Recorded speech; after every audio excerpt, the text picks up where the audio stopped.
レベル0、2匹のカエル。原作、新見南吉。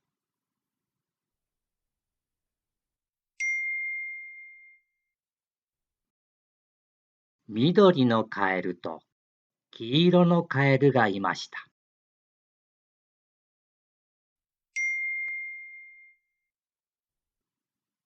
2匹のカエルは畑で会いました。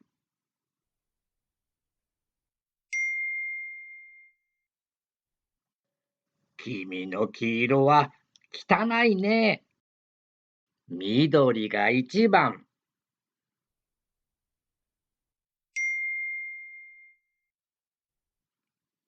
緑は汚い。黄色が一番。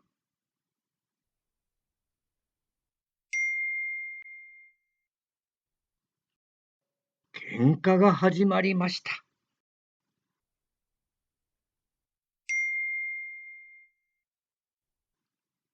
その時、冷たい風が吹きました。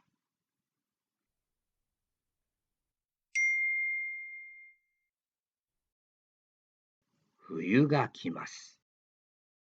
2匹のカエルは土の中に入りました。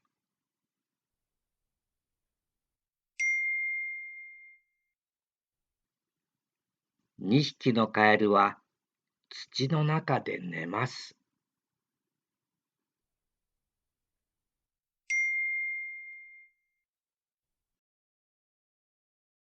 春が来ました。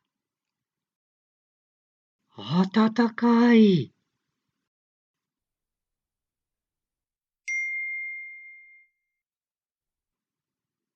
春だ。気持ちいいよ。気持ちいいね。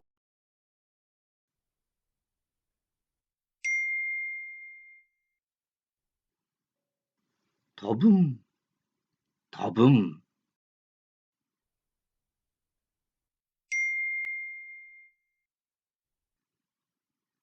君の黄色、きれいだね。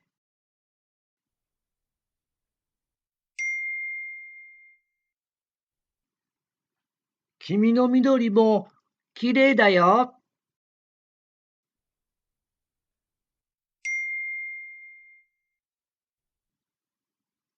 もう喧嘩はやめよ